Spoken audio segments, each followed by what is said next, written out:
di dalam komunikasi publik yang dilakukan oleh para pejabat terkait dengan bidang-bidang itu. Nah, ini yang membuat menurut saya kemudian masyarakat itu mengalami distrust, ya. Sampai itu dibuat olok-olokan itu. Presiden sendiri mengatakan belum terkendali. Itu mengatakan sudah terkendali. Itu sebagai contoh ketidakrendahan-hatiannya. Pergerakan harga jagung ini tidak sinkron, Mas.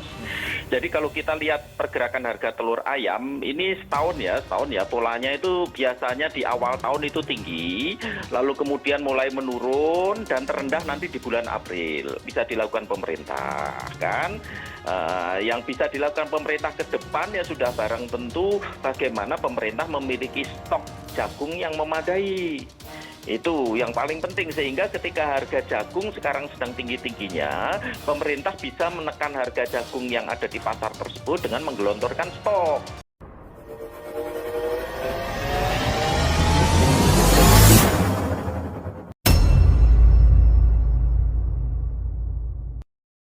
Suara lantang anggota DPR sudah jatuh tertimpa tangga. Sekarat. Wakil Ketua Umum Partai Gerindra Fadlizon belak-belakan mendesak pemerintah Jokowi untuk merespon cepat keadaan politik di sekitar penggasan nasional. Hal tersebut diungkapkan politikus itu dalam cuitan yang diunggah di akun Twitter @Fadlizon. Anggota DPR RI membeberkan bahwa ke saat ini sektor pengurusan dalam kondisi sekarat. Asalnya, harga jual daging dan telur tak sebanding dengan harga pangan ternak yang selangit sehingga membuat para peternak menjerit. Sektor perunggasan ibarat sudah jatuh tertimpa tangga pula, bahkan sekarat.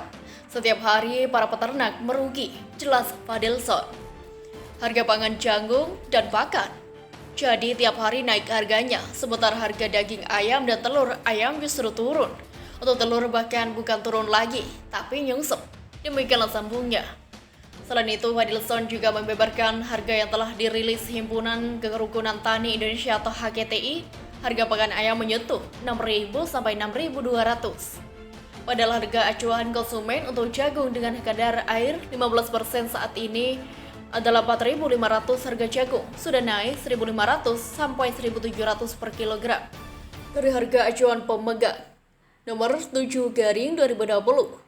Permendag nomor 7/2020 sudah dengan jelas mengatur harga acuan pembeli jagung, yaitu di tingkat petani 3.150.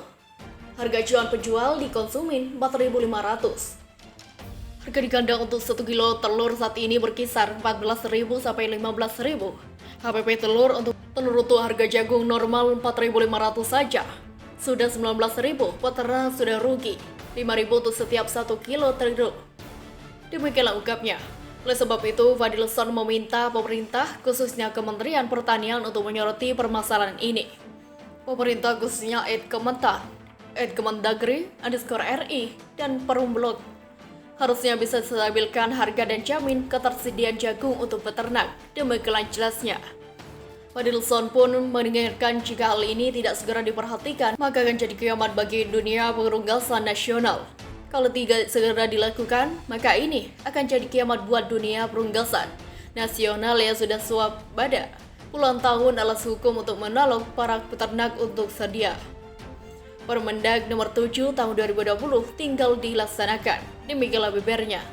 Dalam cuitan Fadlizon tersebut juga mewakili suara HKTI yang meminta agar pemerintah menyerapkan kelebihan masuk telur melalui bansos yang diberikan kepada masyarakat. Penyerapan melalui bansos minimal dilakukan sampai pasar telur kembali normal. Usulan HKTI Kaltim tidak dilakukan pada telur tetas tetapi pada indukan ayam broiler, sehingga meminimalisir terembesan telur tetas ke pasar. Demikianlah pungkasnya. Situs 10 kementerian dan BIN dibobol hacker Cina, Roy Suryo. Sangat ironis.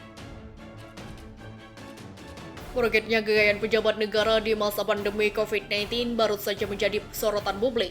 Belum surut kabar tersebut. Publik kembali dibuat heboh dengan pembobolan situs 10 Kementerian RI dan Badan Intelijen Negara atau BIN oleh hacker asal Cina. Kejadian itu memunculkan hasrat pakar telematika Roy Suryo untuk berkomentar. Dia tak habis pikir situs lembaga negara sekaligus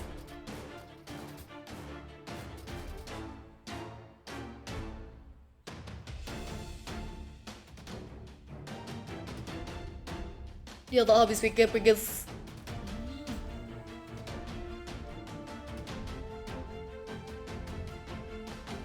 Dia tak habis pikir situs lembaga negara sekelas BNN bisa disusupi. Selain harta pejabat yang meroket di saat pandemi,